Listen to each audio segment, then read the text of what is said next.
fresh seafood. But I've got fresher. Follow me. The reality is that we will eat the last fish. So we've done it on land, we will do it in the sea. So how do we mitigate this? We know for a fact we will eat the last fish because that's how we're wired. So we need to provide alternatives. In this series, we'll explore how innovative technologies and local initiatives are rethinking the way we produce and consume food. Welcome to Future Food, where we explore the food production of tomorrow. We speak to Kelvin from Greenbridge Partners to get his take on fish farms. When you freeze seafood, you have to glaze it. The glazing typically is around 20 to 30%. Now, 30% is a lot. So let's say you ship a container of seafood to Singapore. Can you imagine the carbon footprint of shipping that container from Alaska? Because of the extra 30% weight. Exactly. Yeah. So that 30% is water. So you're literally shipping water from Alaska to Singapore.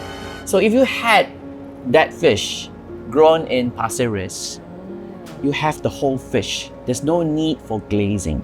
That's an extreme example.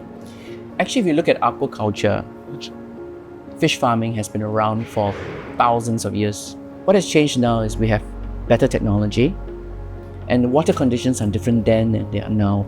So now we have to have vaccines for our fishes, and then we also have specific species of sea bass, specific species of pomfret, pomprano that is able to withstand more diseases, right? So if you look at Singapore, Temasek Life Sciences are now spawning. They have a little catchment area in St. John Island where they're starting to play with that. In this episode, we head to Tampines to explore fish farming in the heartlands. I will be meeting with Aqualita to learn more about this innovative project. Right behind me is a tank in the middle of the heartlands. We literally have a coffee shop right in front of us. And I have my friend here, Brian, who will share more about Aqualita, a local fish farm. What you see behind us is Aqualita's aqua system. So basically, we have shrunken down an entire fish farm, so much so that it fits inside a 20-foot container. Right now, we have about 700-800 live jade perch fishes growing ready for harvest that we can provide to the Tampines round market that's just across the street from us. Our whole concept was to provide Singapore an avenue for food security and self-reliance. So one avenue for that is growing out our own fish. But in a landlocked country like Singapore, we can't have the traditional fish farms whereby we need a big piece of land, dig big ponds and have multiple people working on these ponds. So with the help from Temasek Foundation and our research background from Temasek Life Sciences, we managed to innovate and create what is kind of like a fish condominium. Because not only can we grow a lot of fish in one container, but it's also stackable and scalable. We can scale up the size of the farm as and when we need it. So what we hope to do here is to provide fresh fish for the markets to sell to the people of Tampines. The idea being, if we can grow the fish as close to the market as possible, it's very fresh, it's cheaper for the fishmongers because they don't have to pay for air freight, transportation, freezing.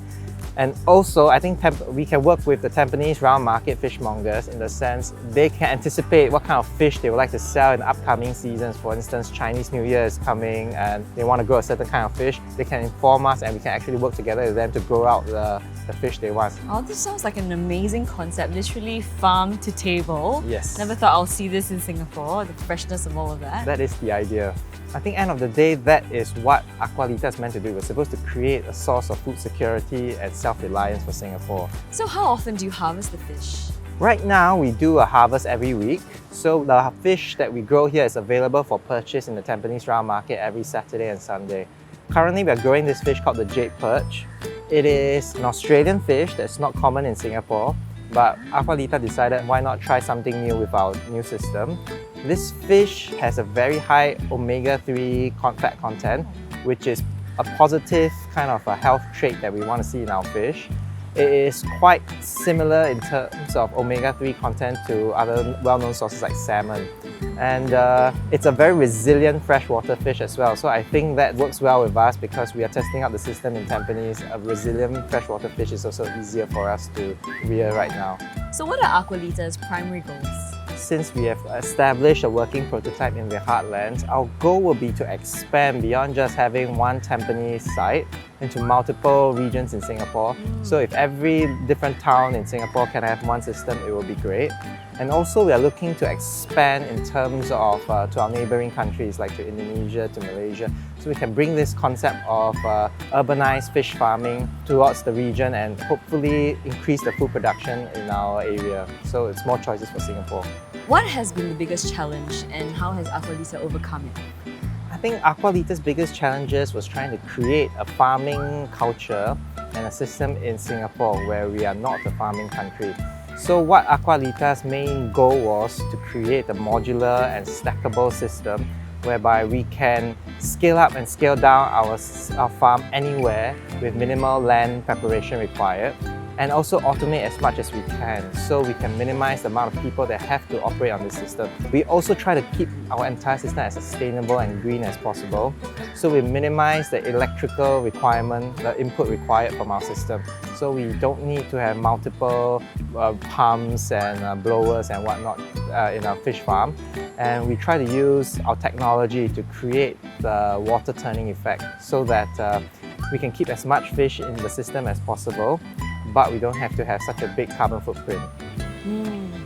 Is this the only container right now in Singapore, or is there? No, we have 3 sites currently running, so this is one of them. We have our initial similar system back in our main office in NUS, and also we have our big Acras Plus system, which is a combination of 6 tanks and 1 central filtration running currently in Sungai Tengah. They're all running quite successfully with different kinds of fish already tried and tested in the system.